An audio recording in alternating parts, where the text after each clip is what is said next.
Olá pessoal, tudo bem com vocês? Bom, aqui é a Gisele de volta.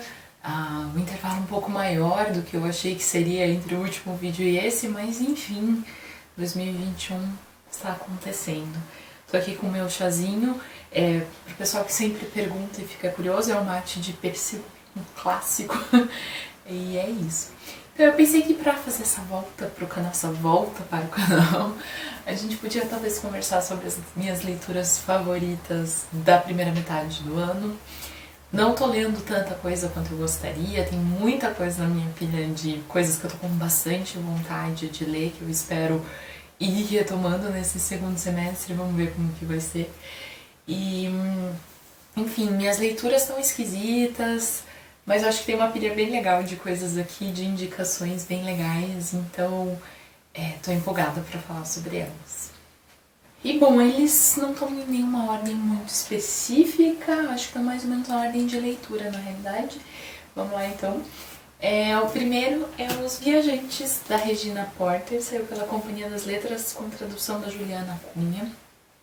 Foi um livro que me envolveu muito. Esse aqui é aquele tipo de história em que a gente tem muitos personagens e núcleos acontecendo e esses personagens e núcleos se esbarram, se encontram em alguns momentos. E o que é muito interessante, ou que talvez seja uma proposta um pouco diferente da autora aqui, é que a gente vai ter núcleos de famílias negras e núcleos de famílias brancas nos Estados Unidos. E esses encontros e esses momentos vão discutir muito questões raciais, questões de diferença racial e por aí vai, o que acaba sendo bastante interessante. É um livro que me envolveu muito, as personagens são ótimas, o jeito com que ela vai apresentando essas personagens e criando essas relações para mim foi muito interessante. É um tipo de história com muitos pontos de vista, né? É um livro, não é um calhamaço, mas é um livro um pouco mais gordinho, tem 400 páginas. E, enfim, eu gosto muito dos temas que ela vai introduzindo e como ela vai retomando determinadas discussões. Um tema central é a importância das histórias e como isso vai sendo retomado em diferentes momentos e de diferentes pontos de vista. Eu acho um livro bem legal. E tem um vídeo em que eu falo mais sobre ele aqui no canal e eu também escrevi sobre ele lá no Rascunho, então eu vou deixar os links para esses dois meios, para quem tiver interesse em saber mais. Outro livro que também já tem vídeo aqui no canal, que entrou aqui na minha pilha de favoritos, foi o Lições de Felicidade, da Hilária Gaspari, com tradução do César Tripadali, que saiu pela editora Aine. Nesse livro aqui a gente tem essa moça, a Hilária Gaspari, que é uma filósofa, uma pesquisadora de filosofia. E ela está passando por várias mudanças na vida dela e vários momentos sensíveis, e ela resolve então viver um tempo aplicando as noções de felicidade de diferentes escolas filosóficas. Então várias escolas filosóficas deixaram o seu Como Viver Bem, um manual de boa vida, ou o que é o bem viver, ou como é a felicidade, enfim. E ela vai tentar aplicar esses preceitos, essas lições em determinados momentos. E é bem interessante, porque é um tipo de livro gostoso de ler, porque ela vai falando sobre a vida dela e sobre essa experiência própria que ela teve, ao mesmo tempo em que ela está pensando sobre filosofia e discutindo isso, e vendo essa coisa do sentido que isso tudo pode ter. Eu acho que é o tipo de livro, para quem não é da área da filosofia, não sei como o pessoal da filosofia reagiu a esse livro, mas é aquele tipo de livro que quem não é da filosofia consegue ler e achar legal, sabe? Sem grandes dificuldades. E, enfim, eu gostei bastante dele por causa disso. Ele não é um livro que vai te ensinar a ser feliz, ele não é um livro revolucionário, nem nada do tipo, né? Ele é um livro relativamente simples, mas um pouco de questionar, talvez, o que é essa noção da felicidade, né? A gente talvez tenha sei lá, a família margarina, né? Muito com essa imagem de felicidade, uma imagem de felicidade pra gente hoje que talvez esteja muito atrelada a ideias capitalistas de tem que ter uma casa muito grande, tem que ter carro, tem que viajar, tem que não sei o que, tem que não sei o que, tem que não sei o que. E eu acho que ela explorar essa coisa da felicidade por outros vieses e, olha, mostrar, né, e trazer para o debate que a gente, enquanto humanidade, já achou coisas muito diferentes como caminhos de felicidade, né? Então, eu acho que esse é o grande ganho do livro, né? Mostrar que não existe uma noção de felicidade, mostrar que tudo isso talvez seja muito relativo e, enfim, como explorar isso, né? Eu acho que isso que é mais interessante nesse livro aqui, por isso que eu coloquei ele na lista. Um outro livro de uma autora dessas que eu ainda quero conhecer mais, e tô conhecendo mais por aqui, é A Odisseia de Penélope, da Margaret Atwood, que saiu pela Rocco, com edição, com tradução, desculpa, do Celso Nogueira. É um livro muito interessante. Eu gosto muito da Odisseia. E quem acompanha aqui o canal já sabe, tem vídeo sobre a Odisseia aqui, dos classicões clássicos, provavelmente o meu favorito. E o que eu achei interessante é que aqui a gente vai ver a história da Odisseia do ponto de vista da Penélope. Então eu gosto muito desse exercício da Atwood, de mudar a perspectiva da história. A Penélope, que a gente sabe que ficou esperando o Odisseu, mas tinha toda essa situação com os pretendentes, então ela também é uma figura um pouco ambígua nesse sentido, mas também é a figura, talvez a mulher exemplar da Odisseia, que ficou esperando o marido por todos esses anos, ao contrário de outras que, enfim, outros acontecimentos com outros os heróis da guerra de Troia. E aqui eu acho que ela dá uma complexidade muito maior para essa personagem e tenta mostrar outros vieses e tal. É muito interessante também que ela se apoia muito em pesquisas e em textos. Aqui no final do livro a gente tem as fontes que ela usou. Então, óbvio que é um exercício literário, né? Mas é interessante perceber o cuidado que a autora teve em se manter em diálogo com essa tradição que já existe. E, enfim, achei uma leitura, um livro curto, e eu gostei muito também do jeito com que ela lidou e deu voz e cuidou da relação das empregadas, né? Também é um aspecto de personagem feminina que é bem polêmico, crítico, incômodo da Odisseia, que é o fato do Odisseu também ter matado todas essas moças. E aqui eu acho que a gente tem um aspecto bastante interessante no jeito com que a Atwood vai trazer isso para discussão e vai resolver isso ali nas personagens. E é isso, eu gosto muito da perspectiva. Não sei se esse chega a ser um spoiler muito grande, mas eu gosto do momento em que a gente tá vendo a Penélope também. Vou deixar assim, pra não dar spoiler demais. Mas enfim, é um livro que eu gosto bastante e recomendo bastante. É um livro que me parece que vai ser mais interessante para quem já leu a Odisseia. Mas mesmo assim, um livro bastante legal. Depois disso, temos uma coleção queridinha aqui do canal, que é a coleção Nas Outras, da Relicário. Tá aqui o Por Olhar Tudo Nada Via, da Margot Glantz, com tradução da Paloma Vidal. Essa então é uma coleção que eu gosto muito, já tem vídeo para os outros livros dele, da coleção aqui no canal. Aliás, já tem um vídeo para esse aqui também, vou deixar linkado. Inclusive já vai ter mais livro dessa coleção, já comprei em pré-venda e estou ansiosa para que chegue logo. A Margot Glantz é uma escritora mexicana e esse aqui é uma espécie de ensaio, mas ela tem um estilo bastante próprio. A ideia do Por Olhar Tudo Nada Via, ela vai falar um pouco sobre como a gente vê muito na mídia, como a gente vive num mundo de muita informação e talvez não perceba coisas justamente por estar aterrado, por ver tanta coisa a gente não vê nada. E o estilo que ela vai adotar é muito interessante porque é uma espécie de coleção de notícias. Vou ler o comecinho para quem não viu ainda. Ao ler as notícias, como decidir o que é mais importante? que no dia 31 de janeiro de 2018 aparecesse no céu uma enorme lua azul ensanguentada. Que ao conhecer Felice, sua futura noiva, Kafka escrevesse em seu diário um rosto vazio que levava abertamente seu vazio. Que o axolote mexicano seja o único animal capaz de regenerar extremidades, órgãos e tecido. Que a cidade do Cabo, na África do Sul, seja a primeira cidade do mundo que ficará totalmente sem água. Que uns cientistas tenham conseguido criar orelhas para 5 crianças que sofriam de uma má formação hereditária e por aí vai. Então ela vai criar uma narrativa do mundo de hoje a partir dessas manchetes. E é interessante ver como temas voltam, como ela vai...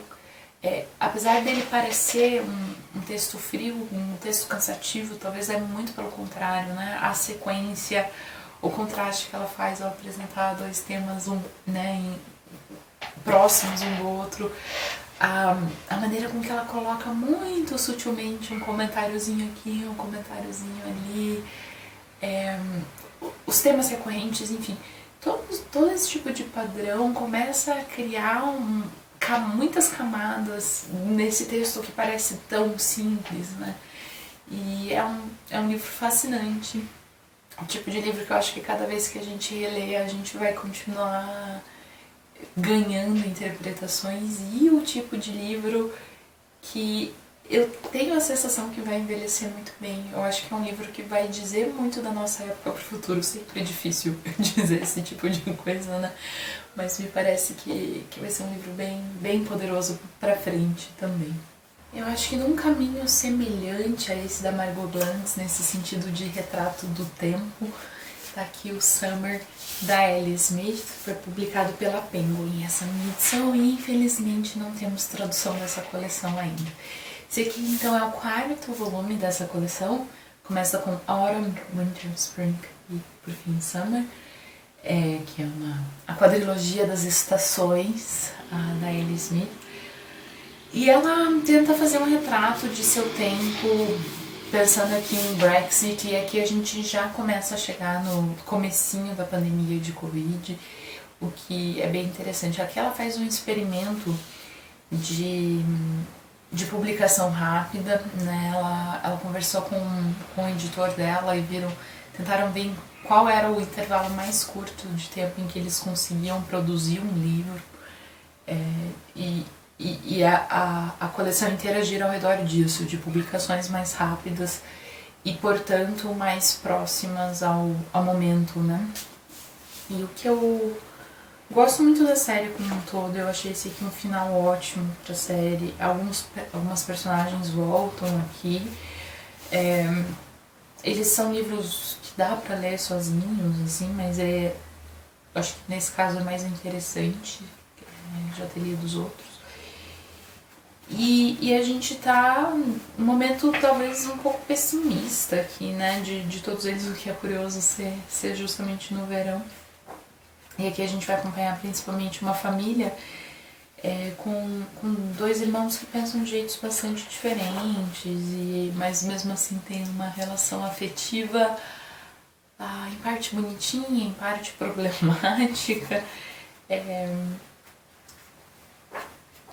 E é isso, assim, é uma série, eu acho uma série muito interessante pra gente entender esses movimentos mundiais, e mais do que isso, eu acho que é uma leitura de mundo interessante, como a Ellie Smith vai pegar esses grandes acontecimentos mundiais, Brexit, eleição do Trump, a pandemia e por aí vai, mas mostrar como esses acontecimentos também estão entranhados nas vidas das pessoas, e ao mesmo tempo que essas pessoas estão vivendo seus dramas comuns, elas também estão lidando com as consequências e os caminhos disso tudo. Esse é o forte dessa coleção inteira pra mim, eu acho que o livro fecha isso tudo muito, muito bem. O próximo livro que eu queria mostrar pra vocês é um soco. Nossa, foi um livro que eu li angustiadíssima do começo ao fim. E, nossa, assim, sério, gente. É o Vista Chinesa, da Tatiana Salim Levy, publicado pela Todavia. Que livro difícil e que livro maravilhoso, e que livro, que livro, gente. A Tatiana Salim Levy vai contar aqui, vai fazer um romance baseado na história de uma amiga dela, e no final do livro a gente tem uma mensagem relativa a isso que eu acho extremamente poderosa. Mas basicamente é uma personagem narrando em primeira pessoa, num formato de carta, para os filhos dela, contando o momento, a situação, enfim, o episódio em que ela foi estuprada. E é impressionante, assim. Tanto pela técnica de escrita, como que a Tatiana vai colando uma coisa na outra, e vai a ordem e o jeito de narrar a história, quanto ao acontecimento em si. Enfim, é um livro extremamente poderoso, e ler isso na perspectiva de quem sofreu isso e que está tentando encontrar as palavras para contar a própria história, e talvez nesse movimento de querer contar a própria história, tentar tomar posse de certas coisas de novo, né? Tomar posse do próprio corpo de novo e do próprio destino, enfim. É um livro que tem que ler, assim. Eu acho que de todos dessa pilha, que eu acho que tem muita coisa legal e interessante aqui, mas esse aqui é o que fica pra mim como tem que ler, todo mundo tinha que ler esse livro pra entender o impacto que esse tipo de coisa tem, e por que a gente precisa pensar mais sobre isso, discutir mais isso, e por que esse tipo de coisa não pode continuar acontecendo, né? Enfim, por favor, gente, leiam esse livro. Bom, depois 2 peças de teatro, curiosamente. A primeira que tá aqui na pilha é O Deus da Carnificina, da Yasmina Reza. Esse aqui foi uma leitura bem recente minha.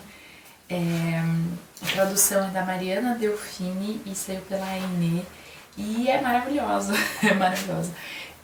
Muitos de vocês devem conhecer o filme já, é a peça que deu origem ao filme. Yasmin Reza é uma escritora francesa, isso mesmo. E, enfim, eu gostei muito de entrar em contato com essa história de novo em outro formato. Eu acho que não tem grandes surpresas para quem já viu o filme, ele é mais ou menos parecido, mas o que eu gosto aqui é de... Bom, pra quem não sabe, vamos voltar pra quem não viu o filme também, falar um pouquinho sobre a história em si. A gente tem 2 casais que estão num apartamento, e os filhos dos casais brigaram entre si, e eles estão ali para resolver a situação, entenderem como que eles vão, enfim, conduzir tudo isso dali para frente. E a situação vai se desgringolando, enfim, a situação como parte disso. E a coisa vai saindo do controle, e as pessoas vão se exaltando, e coisas aparentemente absurdas vão acontecendo, mas a condução para essa situação é tão bem feita que quando acontece não parece tão absurdo assim, né? E é um livro sobre convivência, sobre consenso, sobre conversa, sobre procurar um diálogo, e talvez a impossibilidade disso, né? A impossibilidade de se achar esse meio termo, essa dificuldade de se encontrar no meio do caminho, né? Então é um livro bastante impressionante, e para quem não conhece a história, eu acho que é um tipo de história que a gente tem que conhecer, seja pela peça ou pelo filme, mas enfim, recomendo bastante mesmo. A outra peça que tá aqui é O Poder do Sim, do David Hare, com tradução da Clara Carvalho, publicada pela editora Temporal. E essa aqui é uma peça sobre a crise de 2008, e a gente tem aqui uma coisa bem interessante, porque o David Hare, ele é inglês, ele foi convidado para fazer uma peça sobre a crise econômica financeira de 2008, e o que ele faz aqui é uma espécie de peça documental, em que ele é uma personagem que está entrevistando uma jornalista e que está trazendo vozes de várias das pessoas envolvidas ali nos escândalos, nos trâmites, enfim. E Então a gente tem essa voz do leigo, que é a voz do próprio autor, que coincide muitas vezes com a nossa própria voz de tentando entender essa coisa da qual a gente entende tão pouco, e se deparando com os absurdos que aconteceram e tentando entender os funcionamentos e os mecanismos que levaram à crise. E é muito interessante por causa disso. Várias das frases das personagens, que são essas personagens reais, foram falas dadas na mídia, em entrevistas e coisas assim, então tem um aspecto documental na obra, mas como ele junta isso, como que ele costura isso, é muito interessante e recomendo muito, muito mesmo. E por fim, aqui, eu tô colocando a trilogia inteira, mas se fosse para escolher só um, eu acho que eu escolheria o primeiro livro como símbolo, tá? A trilogia da Rachel Cusk. Tá. O Esboço, o Trânsito e o Mérito. Os 3 foram traduzidos pela Fernanda Abreu e publicados pela Todavia. O que me impacta nessa obra, e aliás já tem um vídeo para a trilogia inteira, caso alguém queira ver mais, o que eu acho que me impacta nessa obra é principalmente uma espécie de mudança de perspectiva da autoficção. Ele tem vários aspectos da autoficção, a coincidência de características entre a protagonista e a própria autora, contexto e por aí vai. Não é exatamente uma autoficção, um livro de memórias ou algo assim. Existem diferenças explícitas, não é exatamente essa a proposta da autora.